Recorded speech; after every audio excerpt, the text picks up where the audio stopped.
Hello, welcome to the Marketing Guys for Small Business podcast. I'm Paul Barthel.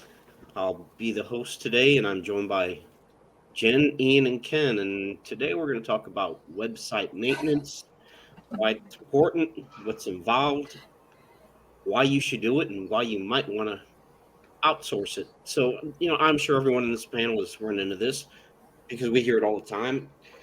And it's like, why do I have to pay for this? I have a new website. Isn't it secure? And I've never had to have website maintenance before. So, Ken, I'm going to start with you. Start at the beginning with some of these things. What is it? Why is it important? And why does it even a new website need maintenance? Yeah, well, hopefully my screen didn't freeze up there. Maybe it did. No. Um, yeah, so basically, let's start with the concept of the web. They call it a web for a reason, right? I mean, you've got all of these interconnected things. So just because you build a website, if you're thinking about it as a static commodity, that's the wrong way to look at it. Things are always changing on the web, always. Um, and so you might be able to control largely what your website does, and it may be a 5 page website, it may be a 250-page website.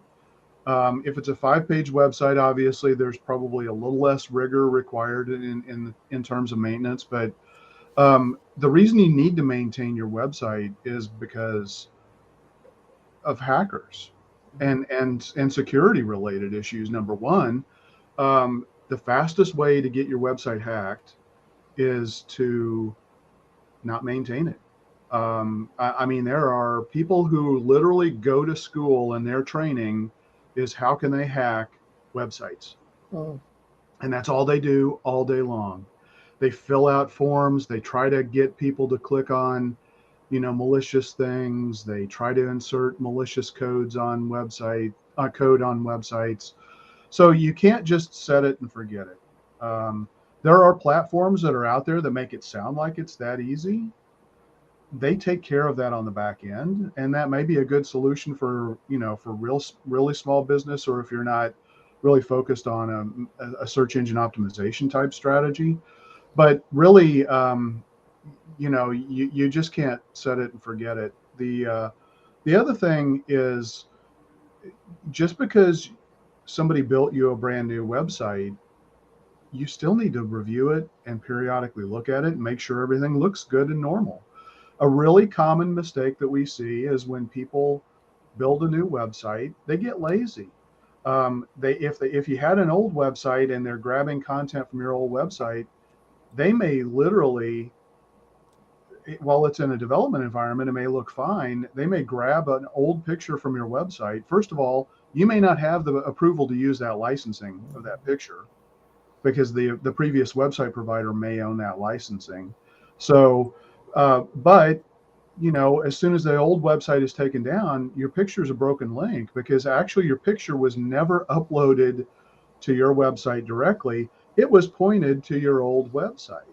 So you think about it. When you're driving down the highway and you see a billboard that looks like crap, or when you're driving past a business, and you look at the front of their business and it doesn't look very appealing or inviting, well, people are thinking that same thing about your website. So if you have broken pictures, or things like that, your formatting gets all jacked up because the platform that you use made an update.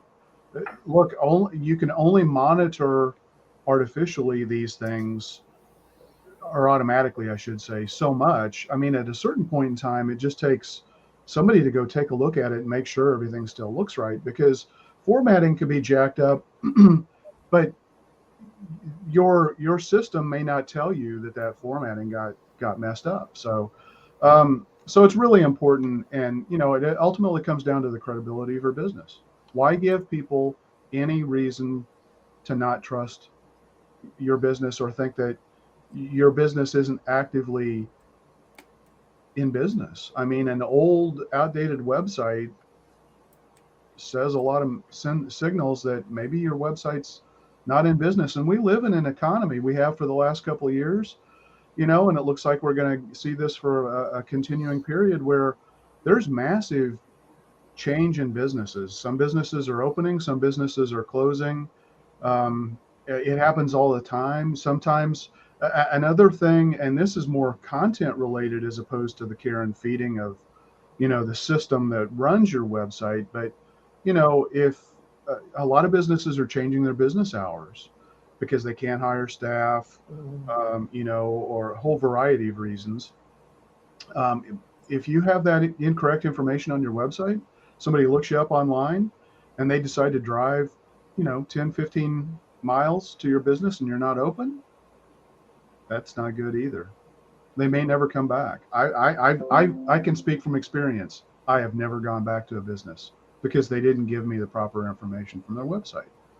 So you can't just set it and forget it. And it really, look, if you're doing your business right, you shouldn't have time to maintain your website. So you should consider outsourcing it to somebody that has that expertise and the tool set to make that easy, and a rigorous process in place so that you don't have to interrupt your other busy schedule of activities that you should be focused on running your day-to-day operations of your business. So, Jen, I read a while back that something like 88% of people probably won't return to a website if they had a bad experience. So what would a bad experience on a website be? What would that look like? I know it sounds so loaded, right? Bad experience. Well, it can be this. I mean, people come to your website to find out information, right? Whether it is directions, start times, opening hours, information about your product or service, information if they're about to buy a product or service that they have very little experience with, maybe as validation too, word of mouth, got your business in there, you were recommended to go or to participate or to buy from this business. You heard great things about it. Now you're checking it out online for your own education. So a bad experience would be, it would be a more frustrating experience. Bad, like I said, it sounds so terrible. So something like the website doesn't load very quickly, or you go to look it up on your mobile phone and it's not mobile friendly, or you click through to a link to learn more or to download that ebook or to download that checklist and you get caught in a 404 page, or you get caught in a website that's just spinning and nothing loads for you. Other bad experiences could be content that hasn't been updated in years, and you would know this because there's dates from 2017 on there. So it's the kind of thing that you would come to a website and you wouldn't be totally sure about the ability for this company to fulfill your order or fulfill your service that you were after them to provide for you, or to even have any trustworthiness about it. So a bad experience would mean that links are broken, sign-up forms don't work, they can't get the information that they want to get from you. They're being delayed either by technology on your side or by simply the information not being there. And the kind of impression that leaves for them is, if you can't have your website working properly, how are you going to, how can I trust that you're going to repair my roof properly or cut my hair right or, deliver my pizza on time or something, a lot larger or a lot more serious with a financial consideration to your business. So those are the kinds of bad experiences that we mean. And these are completely within your control. These have nothing to do with your internet service provider going out. These are all standard website maintenance and good practices to have a website up and running. And it's the kind of thing that is, can be taken care of with a little care and some very, very routine maintenance on your website.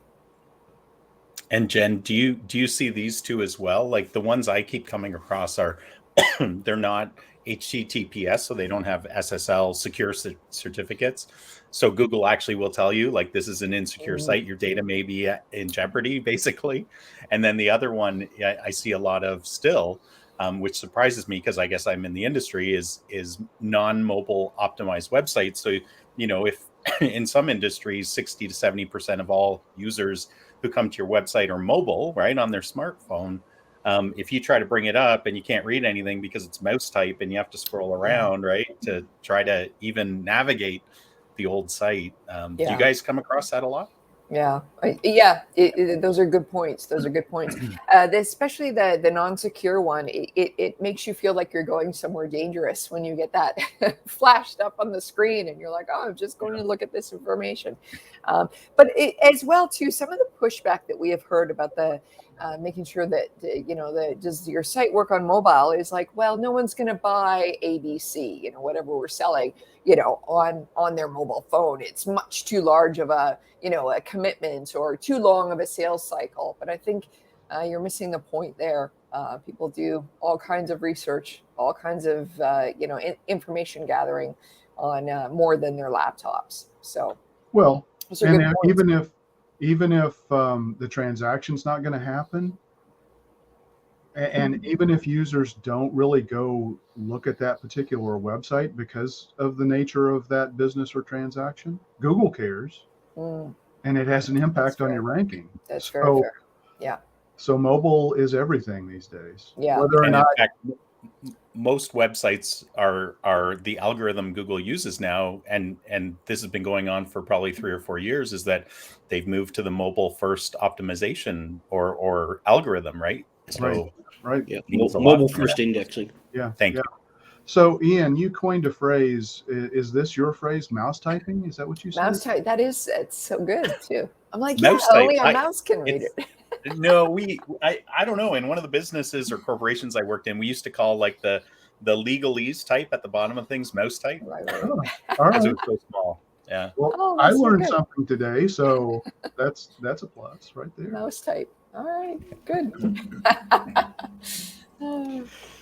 Well, so Ian, you kind of dovetailed into this. So let's talk about security.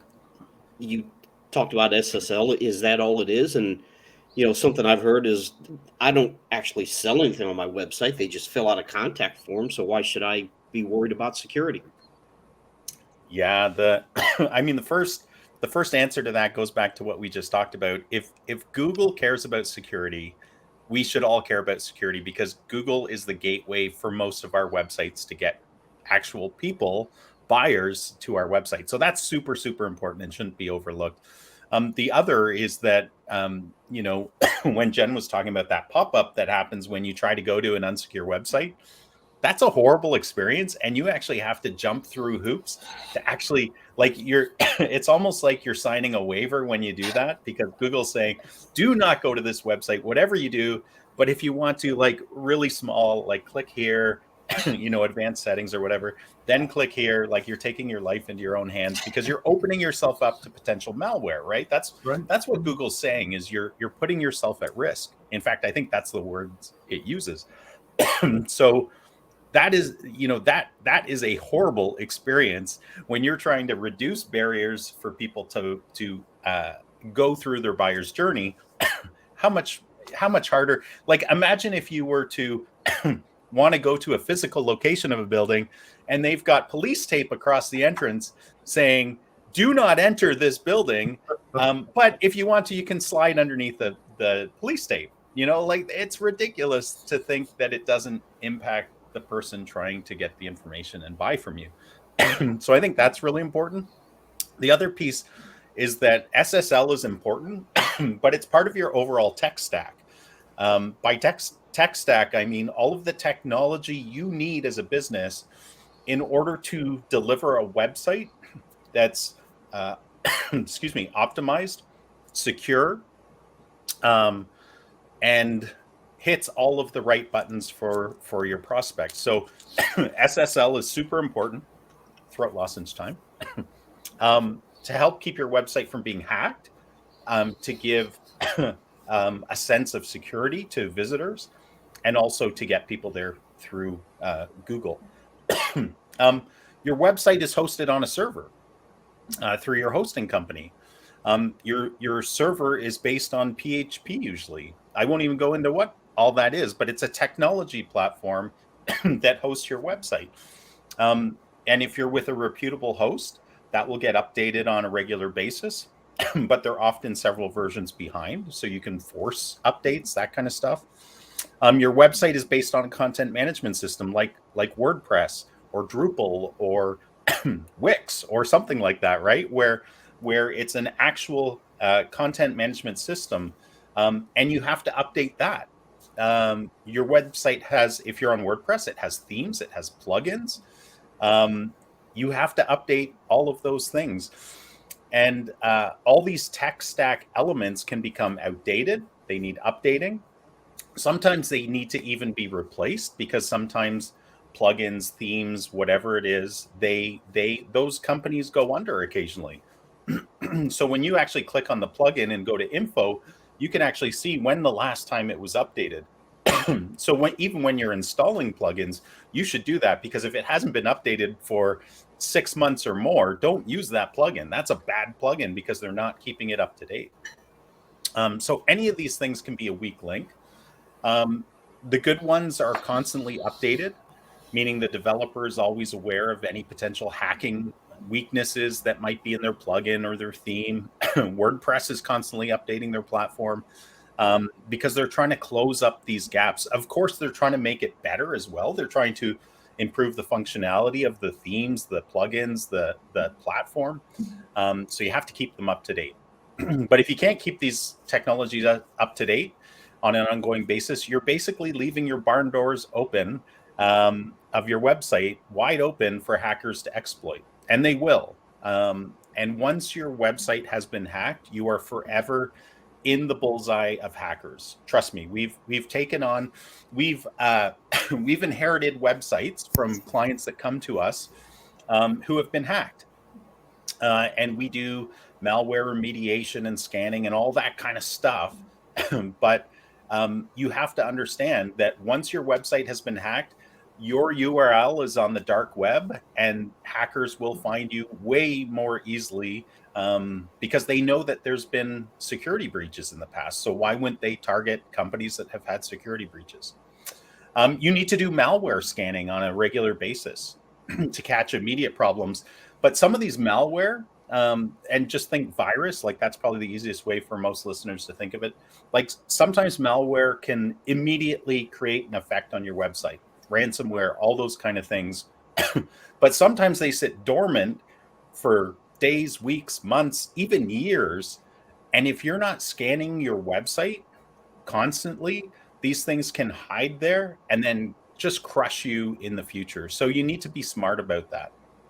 And always, I don't think we're going to talk about this further on, but always, the best security you can possibly have. The front end security is really important. The back end security of backing up your website, vital. I can't tell you the number of times clients have even updated things on their website, or maybe even us, right? Like maybe we've been updating something on their website, and for whatever reason, WordPress has a glitch and the whole website gets shut down. And if we didn't have a backup that we could roll back to the previous day and get their site up running immediately, it would be tough. Right. So it pays to have smart people that do this all the time, helping you because, they just do it all the time and they're very good at, trying to make your life easy because that makes their life easy. I have a question for you, Ian and Paul, probably, because you guys are more technical. Is there any risk if you have your website on a shared server and that another website on that shared server gets hacked and it compromises the integrity maybe of that IP address, or they get caught spamming, with emails? Does that have any impact anymore on your website, depending on, if you're on a shared hosting plan? Because a lot of people go as cheap as absolutely possible for their host. And it's like, I'll never understand that. I mean, it's like you're playing with fire. And if you ever do have a problem, good luck with the technical support. But I'm curious from a security perspective, Is that an issue? It depends on how the server is set up. There's shared hosting and there's virtual shared hosting.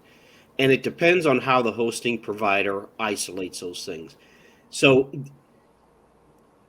if the server is compromised, then yes, absolutely, it can affect anything on there. If someone hacks a particular website, but the hosting provider is using a virtual shared environment, which will isolate those websites, there's less of a likelihood of other websites being compromised. Now, if someone is buying email lists and just blasting out emails, and that shared IP address gets blacklisted, then yes, every website on that shared server is potentially blacklisted, because you can blacklist a domain name or you can blacklist an IP address. And if that shared IP address is blacklisted, that will affect every website on that server. And I think the reason that that's important for our listeners is because when you go cheap, you're getting a whole lot less features to protect your online storefront, which is also your 24/7, 365 salesperson. Don't go cheap. Just don't. Yeah. Go ahead, Paul. I was going to say, we have people that, we use a premium web hosting service, and, we have people, we've had people say, well, I can go get hosting for $5 a month. It's like, okay, so what, your business is worth $5 a month? That's what you're telling me? Yeah. Would you pay for a building that's $5 a month, to house your building in, where people are going to come into it? You need to think about your digital properties like you think about your physical properties of your business. People don't equate the two, and there's a strong correlation. As a matter of fact, I think it's more important to protect your digital assets these days than because who knows what's going to happen with the ability for you to have people come into a place of business. Yeah, and I would echo those thoughts too. If you're with a good, reputable hosting company, most of them will they have very robust monitoring systems. So even if you're on shared hosting plans, which aren't always cheap, right? The good hosts aren't always cheap, but they're much less expensive than having your own server, right? So that's often a choice people will make. But reputable hosts will have lots of monitoring stuff in place. So and very quick, what do you call it? Redundancies, so that if anything happens, like your site, you will not be impacted greatly with a very good host, even if somebody is dumb on the same, there's somebody doing bad stuff, and quite frankly, most people that are doing bad stuff often use cheap hosting platforms because that it's just a looser environment, right? So Right. Yeah. Usually you're in pretty good hands if that, plus you have some caring people watching over your online presence. Yeah, and Ian, that you mentioned WordPress, plugins and other, whether it's Joomla, Magento, they don't call them plugins, but they have their versions. And if those aren't kept updated, a hacker can use that as a backdoor, so to speak, to hack into the website. So security, could probably do a whole podcast on hosting and website security, and everybody's eyes will glaze over, but it is important, and it does need to be addressed. So Ken, I've heard that website maintenance can actually increase your traffic. So how does that work? How can maintenance increase website traffic?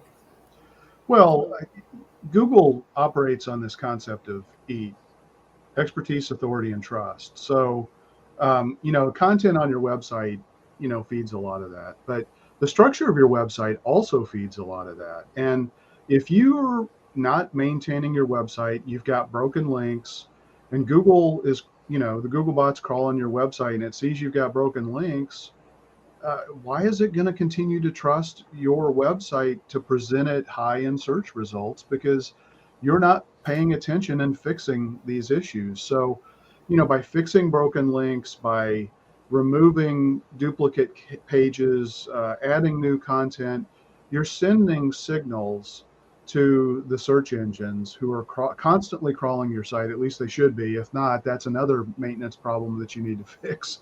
But it's constantly coming and crawling your website. And anything that can erode confidence is ultimately going to erode search results. Likewise, if Google has confidence that it sees that you're doing ongoing maintenance on a regular basis, that you're adding new content on a regular basis, look, every website's going to have broken links.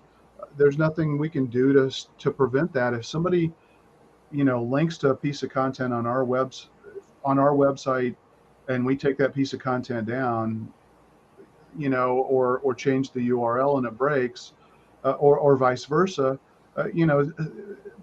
people are linking to content back and forth on the website. So it's not a static environment. It's not like it's not like a brochure.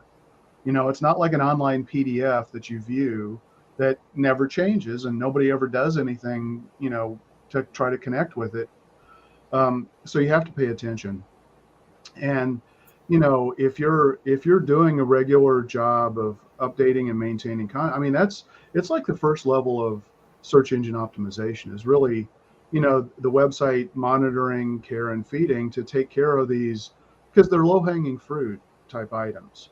If you're sloppy and you use the same title tag on every page, first of all, that's bad from an SEO perspective, but Google sees that and it's like, okay, why would I give this website preference over another website if all of the things were equal? Because that content, nobody cares enough to go fix that content. And ultimately the user experience, if people have bad user experience, if they go to your website, and they're driven there because there's a broken link on your website, they hit it and they get the 404 and they bounce right away. Again, that just sends signals to the search engines that your website's not what somebody's looking for. And these are all things that are perfectly preventable if you're just paying attention and following a process of doing regular website maintenance. Well, Jen, so Ken kind of touched on this, content's king. And I know we talked about this on a recent podcast, but I think people forget that content goes beyond just blog posts. That's the first thing that pops into people's minds. So could you talk a little bit about the different types of content that can be used on a website and why you would use different types of content? Yeah, sure. Absolutely. Yeah, I think we all always default to think about a blog post or written content.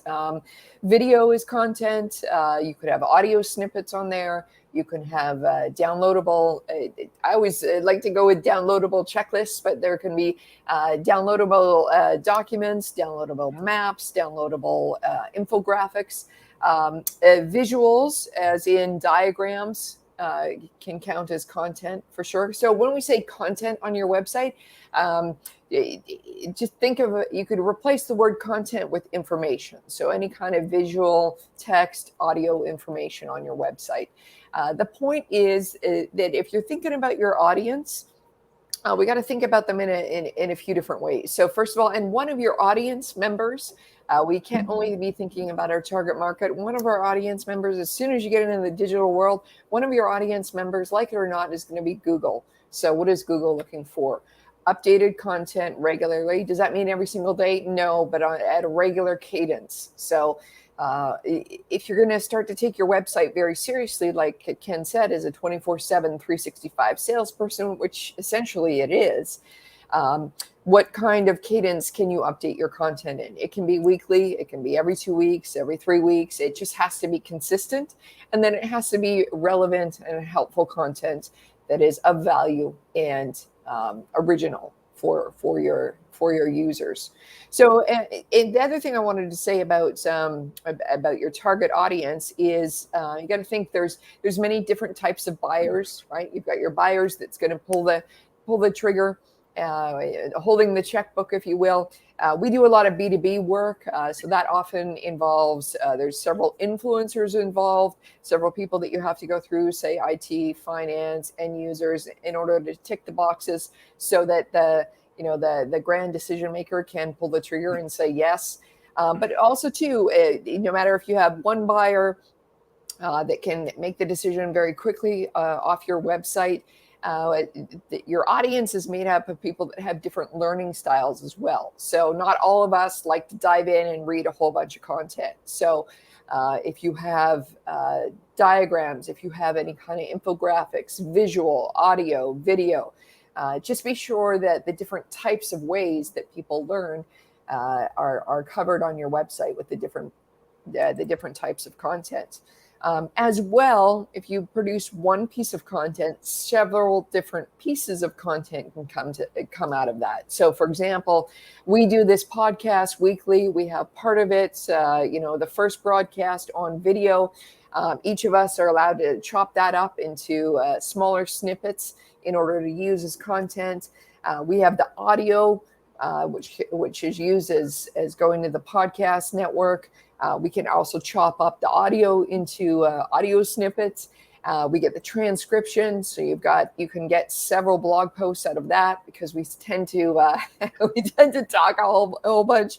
But each one of our questions ends up being enough information for a very targeted blog post. So for all of us spending 1 hour every week, there are multitude different types of content we can get out of that one piece of content. So I'd like you to think about that as well. It's not producing so much. It's how can one be either chopped up or used in a different context as well.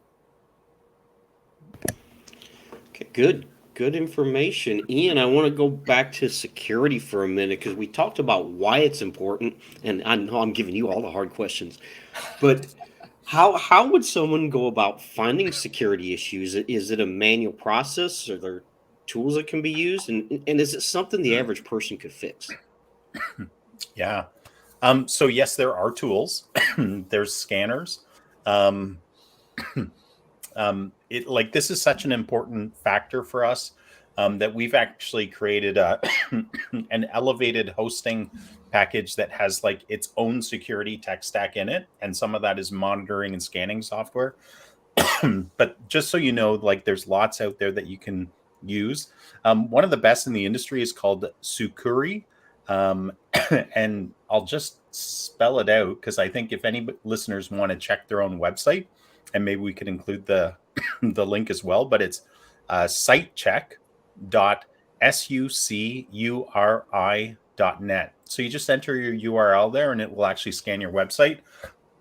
Just know that I don't think you can get to know the no level of security risk, because they are a security company. They're trying to get you to invest in their software.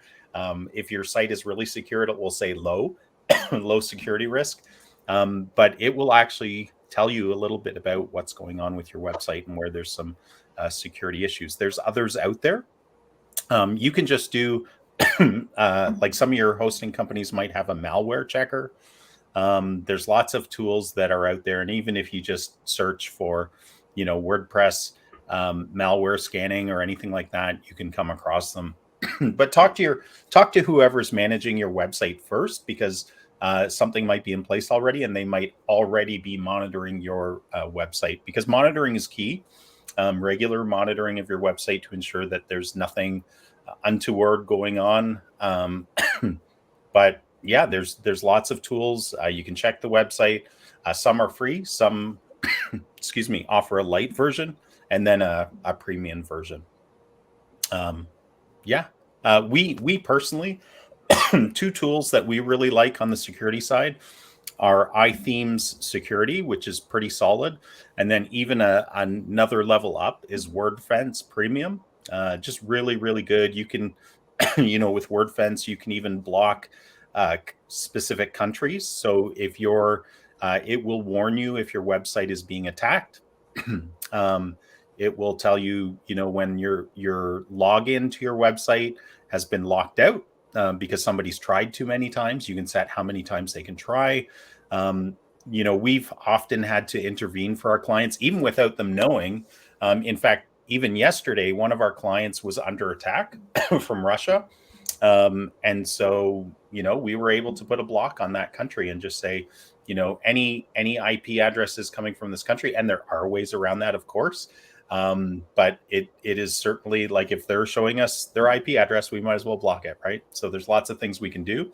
And we can also lock down the website if we feel they're under huge attack, which we've had to do for a few clients over the years, meaning that there's no way to log into the website for a period of time. Yeah, and that's, you talked about WordFence and blocking things, and this goes back to your hosting provider to some degree. Like I said, we use a premium hosting plan. It's not cheap, but they already do a lot of these things at a server level, so you don't even have to worry about it.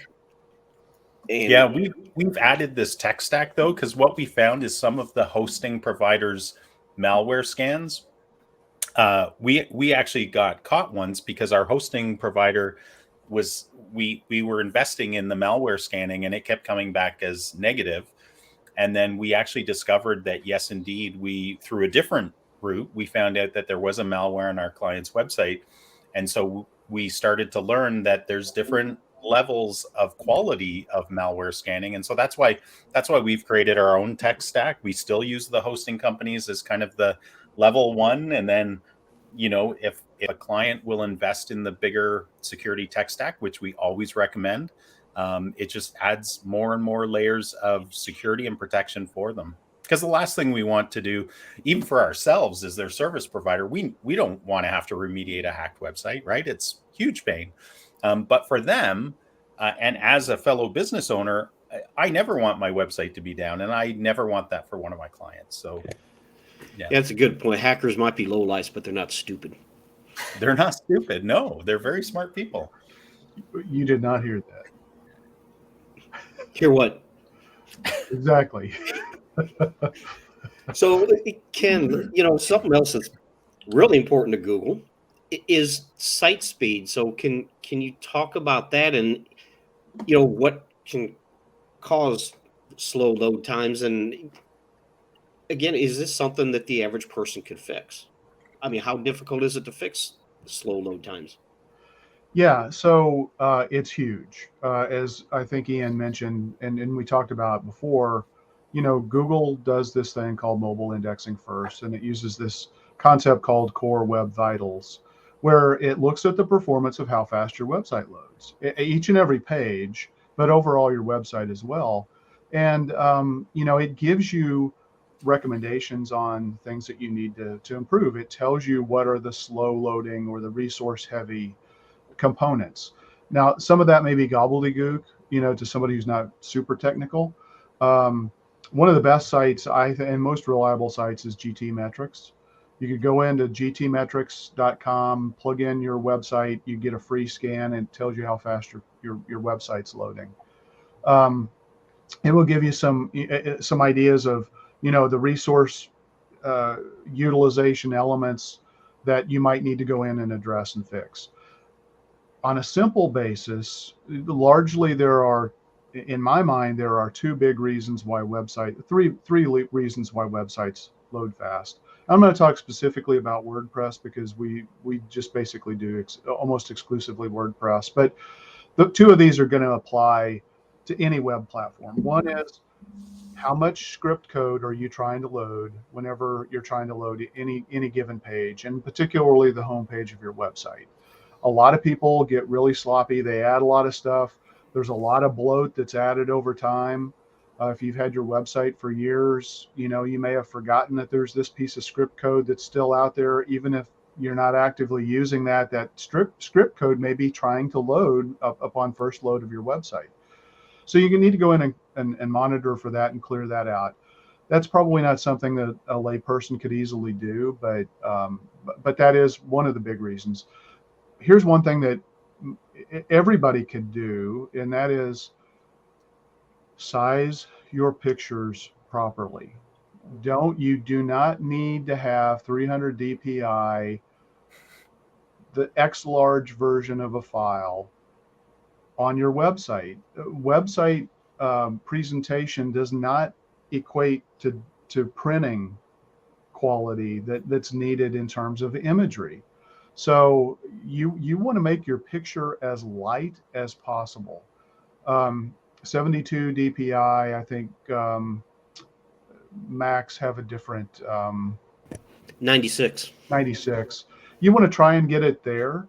You don't need the super large pixel version, so you want to try to go through a process and get these pictures to be as lightweight as possible. There are tools that are out there that can help you do some of that. Even putting it into, Photoshop is obviously one, but you have to pay for that. But there are other tools that are out there. Ian, you and Paul probably have other ideas. I'm drawing a blank. I know there are a couple of Canva's the big one nowadays. Canva, but there's a utility too that will allow you to go in and upload a picture and it will size it for you in a really light manner. I'm drawing a blank on what that's called. Well, I'll try to find that. That's probably the biggest mistake we make is a lot of people, and if you're in a rush to get a page built, it's really easy to just, throw that picture out there and say, I'll come back to it and I'll improve it later, but I got to get this page live. It's hard to remember to go back and do that always.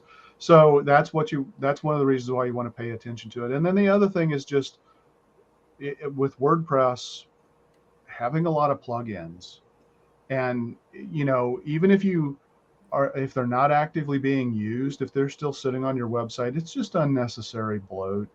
It's just a potential security risk. So, periodically go in and review the plugins that you actually really need to run and provide the functionality you want on your website, and remove the ones that aren't needed.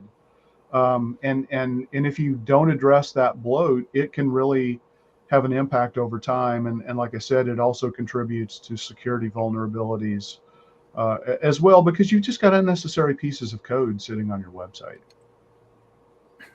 One of the things that I always chuckle at, Ken, when we're doing like a speed analysis of clients' websites, is like the worst offenders from a time to show on your screen are Google's own products, Google Maps and YouTube. If you have any of that on your pages, you are probably suffering a speed slowdown. So there are strategies in ways in order to defer those, or how, just ways around that. But that always makes me chuckle. Just a real quick comment too. We use GTmetrix all the time because it's more like a real life test. But the Google page speed test is kind of an industry standard as well. And I just thought it was worth commenting on that, because a lot of people see the results from the Google page speed test and it'll show you a mobile score and then a desktop score. And just so you know, the Google is actually using, I think it's a 2012 smartphone as its like speed of downloading for their mobile test. They are talking about upgrading it to a more like a 2017 version or something, but it's a really dated thing. So it's very, very hard to get a really great mobile score on their speed test. So it's just something to be aware of. So that's, when we're doing speed tests, GTmetrix is a much more reasonable approach, where if you can get an A or B score, you're doing quite well. Yeah, there are image compression plugins that you can put on your website. But again, if you're starting with a massive file, the compression is only going to take it down so much. So you need to try to right size your images in the first place. Tiny PNG is one of the ones that I was thinking of. It's just a utility you can go to. You can put your image there, and it'll reduce the file size, which will increase the load speed. What about caching and CDNs, Ken? Well, yeah, those are important for speed improvements, but I don't know that that's. I mean, you've got plugins, for caching, and the quality of your web host is probably going to provide you with the CDN. So those are two important elements, but those start to get a little bit more technical and are really more of the tech stack, I think, that you have. So some people, if you're a somebody who's pretty sophisticated, even in using your website, even if that's not your regular day job, you might be able to work with CDNs and caching plugins as well. The other thing too is if you've got a really strong premium web hosting plan, they're going to disallow certain plugins because they already have a tech stack that they have designed and trusted over the years and continue to monitor and evaluate that may conflict with some plugins that you're trying to upload. So just keep that in mind too. If you've got security plugins or caching plugins, those are really common things that are going to be disavowed from a premium hosting platform because they've already provided a lot of those things, and they're doing it specifically because they want to own and control the quality of their tech stack. But just so you know, you can also talk to them about bypassing those controls, because we've had to do that occasionally for our security tech stack because it's better than theirs. And so we've had to get them to release some controls so that our security tech stack can talk to the mothership of the security tech stack, if that makes sense. Right. Yeah. Yep. So should we go down the caching and CDN rabbit hole? Maybe that's a topic for another day. I don't know. Yeah. Could be. But that's a really good point, though, that what Ken was talking about, the images, you have to, if you size the images properly to start with, and then you compress them, that's going to really help speed up your website. And the caching, we won't go into that, but it all works together. And I think it's important to understand that a lot of small business owners, it's not their job to know this stuff or do this stuff. And this is probably why you don't want to try to do it yourself. But Jen, it sounds to me like a lot of this comes down to testing. And so what are some of the things that should be tested on a monthly basis, or maybe even more often than that? Yeah, that's funny you say that because we run into this, and I'm guilty of it too, right? You get your website all done, everything's working fine. You just want to, can it just work, right? But there's things that stop working for whatever reason, and some of those reasons are so. For example, let me just talk about WordPress. There could be certain updates that render other things not to work properly. And so you got to go in and give it a little bit of a tweak and a fix, and you're back in business. Now, you're not going to know that unless someone is looking at your site and maintaining it, every week or every month. And that's the type of thing that we've had good luck with some good website maintenance contracts where, folks are going in there looking every week or every month, depending on how complicated the website is, just to make sure is everything working right? Are the plugins updated and that kind of thing? So this is something that you can get either yourself or someone on your team to test. Just schedule it. It's a very basic thing. So you could be testing the forms on your website, right? So how often do you make sure that someone can sign up for your newsletter, or someone can sign up, to get a call with you, or to submit an inquiry? And that's the thing. You don't want those forms to be not working, because you've got someone who's really interested in taking the next step with your business, to not allow that information to come through. It's just, that would be, as the previous question, a bad experience, but also too, potential lost sale and whatnot. So the other thing is, if you're hosting the web host that you are using, if they're not providing backups daily, you guys had talked about this, in previous questions in this episode, it's just not worth it. It's just not worth it. I mean, you only need one time for your website to go down. to really understand and to really learn this lesson the hard way. And Ian, when you said you were alluding to daily backups, I know with some of our clients, when we talk about, we've got to make sure that we have daily backups, they just think that's kind of overkill. They're like, well, we're not updating our website every day. I mean, like, it doesn't change that often. But it's the type of thing that go for the best support that you can, because if your website goes down or if you need to reinstall, you want to have the most up-to-date site you can. So with that, oh yeah, go ahead. Just real quick, in regard to backups, most hosting plans probably offer a 30-day backup, meaning that they'll keep the latest backup as of 30 days ago. So if you never go log into your website, but maybe once every 6 weeks or 2 months, something could have happened on your website and you may not have a credible backup. So you need to think about this stuff. You can't just set it on autopilot, and you really need to think about how do you take care of this stuff, and do you need to get to the point where you also keep an offline backup, that's not a part of your hosting, because if that gets compromised for some reason, anyway, it's not as simple as it seems. I mean, you can't just fire up a website, walk away, and think you're all good. Sorry, I didn't mean to. No, that's a good point.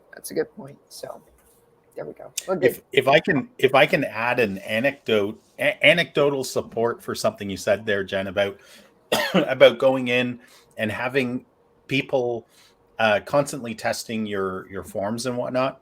I actually had a client come to us. They weren't a client at the time, but they wanted us to take a look at their website. And the reason they wanted me to take a look at their website was because they said, Ian, we rebuilt this website a year ago. I haven't gotten one lead from this website in all that time. And I looked at the guy and I said, that's really weird. Like, even a bad website should get one lead in a year, right? You'd hope, unless you're totally invisible and have indexing turned off or something. Right. Which happens. But don't index my website. But what we found was, first of all, they didn't have Google Analytics installed, so you actually couldn't see how many people had been to the website. So that's a problem for diagnosing the issue. But what the problem was is exactly what Jen said, is the form, whoever had developed the website, they set up a form, the form didn't go anywhere. The two in the email, like what email to send it to, was blank. So, there might have been a trail of really upset prospects who had been trying to get a hold of this client for a year. And it was, that fixing that particular thing was, 5 to 10 minute job. For the diagnosing was a little harder, but the fixing was so quick, right? When you know where to look. Yeah. But to me, that just supports what you're saying, Jen, is things can happen, things can break, even with regular updating of things. A plugin might be updated, it might cause a conflict of some kind, and if nobody's testing stuff, you wouldn't know until a client complains. Yeah. So that's really great idea. See, Ian, now you're just nitpicking about having the forms go somewhere. Yeah, I know. I'm so particular that way. So particular on actually getting the sale. I'm just funny that way. I think if you build a website, you got your 24/7 salesperson out there working for you, and they're taking orders, but they're not giving them to the company. That's a problem. That is a problem. Yes. That is a problem. Yes. In my opinion, I'm not real good at sugarcoating things. If your web host doesn't provide automatic daily backups, you need a different host. That's just how I feel about it. And when it comes to WordPress specifically, your plugins should be updated at least weekly, and because different plugins issue updates. It's not like every plugin on your website is updated at the same time. You can have 5 different plugins that are updated 5 different days. So that has to be done weekly, in my opinion. But so we need to kind of wrap it up here. Can you talk a little bit about the pros and cons. You know, we talked about why you should do this, a little bit how to do it, but is this something a small business owner or business should do in-house, or should they, outsource it? Is it feasible for them to do it in-house? I mean, what are the pros and cons there? Yeah. Here's the truth. Here's the truth, people. Anyone can do this stuff. Anyone. As long as you have a little bit of intelligence, you can you can navigate your way through the tools. You can do this. The question is, should you be doing this? And will you be doing it as well as someone who is experienced, right? This is not to diminish the expertise involved in haircutting. I can cut hair.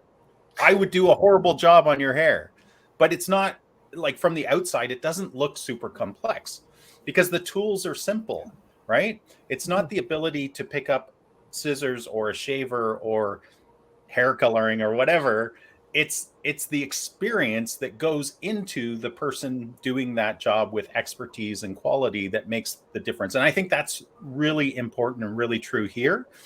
That professionals who who do this all the time, they will bring a world of expertise and quality to this that ensures your website is in the best hands possible. So I think that's really important.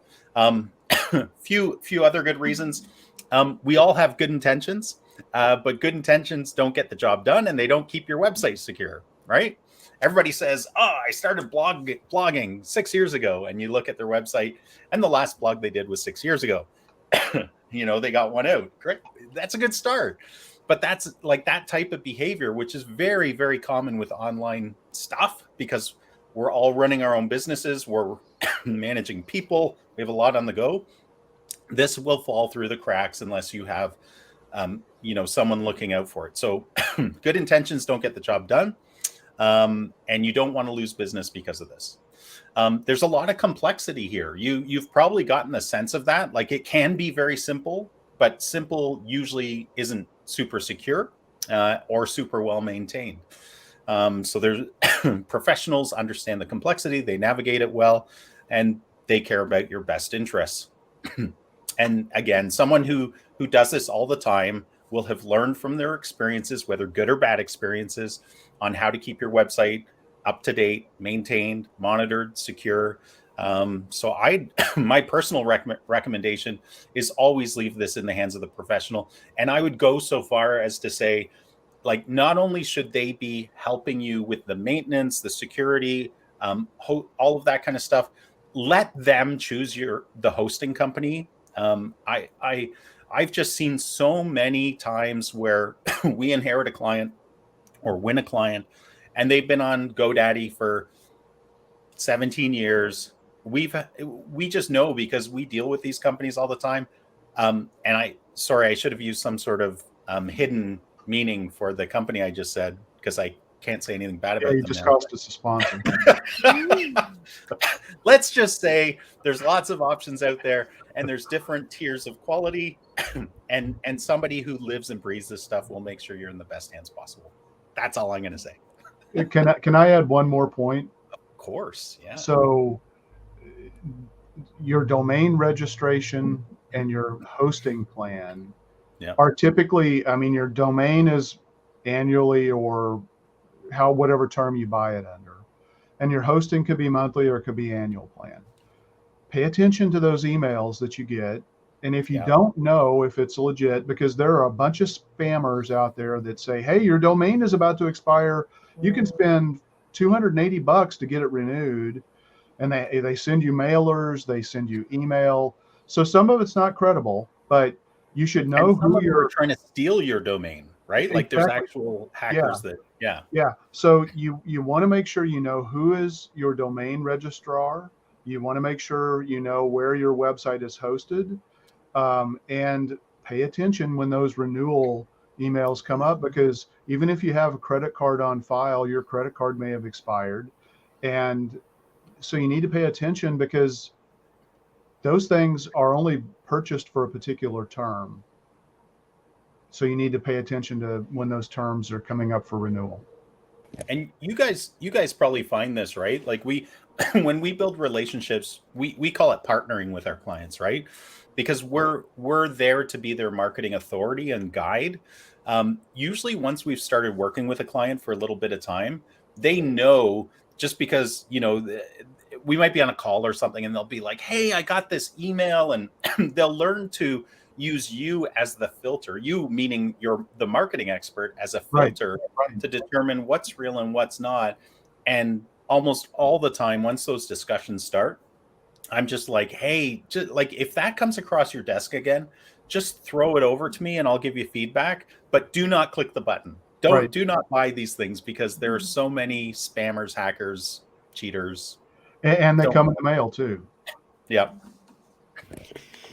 Yeah, that's a good point, because ignoring the legitimate emails can make your domain or website go away. Yep. So, I mean, this is actually a complex topic, and there's probably a lot more we could talk about. But this is a good place to wrap it up, I think, unless someone has anything imperative they feel they need to add. Uh, this is probably a good place to wrap it up. Thanks for joining us, and we will see everyone next week.